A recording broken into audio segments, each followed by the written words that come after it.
Sir से वो धीरे धीरे पागल हुआ रे मैं धीरे धीरे। ಸಲ್ಮಾನ್ ಖಾನ್ ಅವರು ಯಾವ ಧರ್ಮವನ್ನ ಅನುಸರಿಸುತ್ತಾರೆ ಎಂಬುದನ್ನು ಸ್ವತಃ ಬಹಿರಂಗಪಡಿಸಿದ್ರು.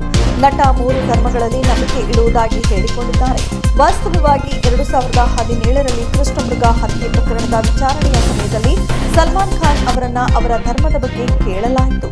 ಆಗ ಸಲ್ಮಾನ್ ಖಾನ್ ಬಹಳ ಆತ್ಮವಿಶ್ವಾಸ ಮತ್ತು ಹೆಮ್ಮೆಯಿಂದ ನೇರವಾಗಿ ಉತ್ತರಿಸಿದರು.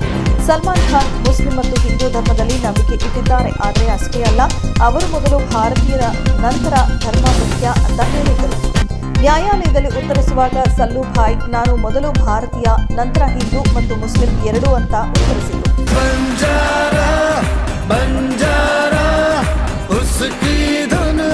ಪತ್ರಿಕೆಯ ವರದಿಯ ಪ್ರಕಾರ ಸಲ್ಮಾನ್ ಖಾನ್ ಅವರ ತಂದೆ ಸಲೀಂ ಖಾನ್ ಕೂಡ ತಮ್ಮ ಕುಟುಂಬ ಮತ್ತು ಮಕ್ಕಳ ಧರ್ಮದ ಬಗ್ಗೆ ಮುಕ್ತವಾಗಿ ಮಾತನಾಡಿದ್ದಾರೆ.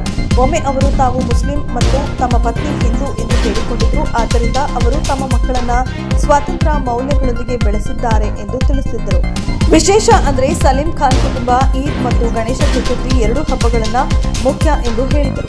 ಸಲ್ಮಾನ್ ಬಗ್ಗೆ ಮಾತನಾಡುತ್ತಾ ಅವರು ತಮ್ಮನ್ನ ತಾವು ಹಿಂದೂ ಅಥವಾ ಮುಸ್ಲಿಂ ಎಂದು ಪರಿಗಣಿಸುವುದಿಲ್ಲ, ಕೇವಲ ಮನುಷ್ಯ ಎಂದು ತಿಳಿಸಿದ್ದರು.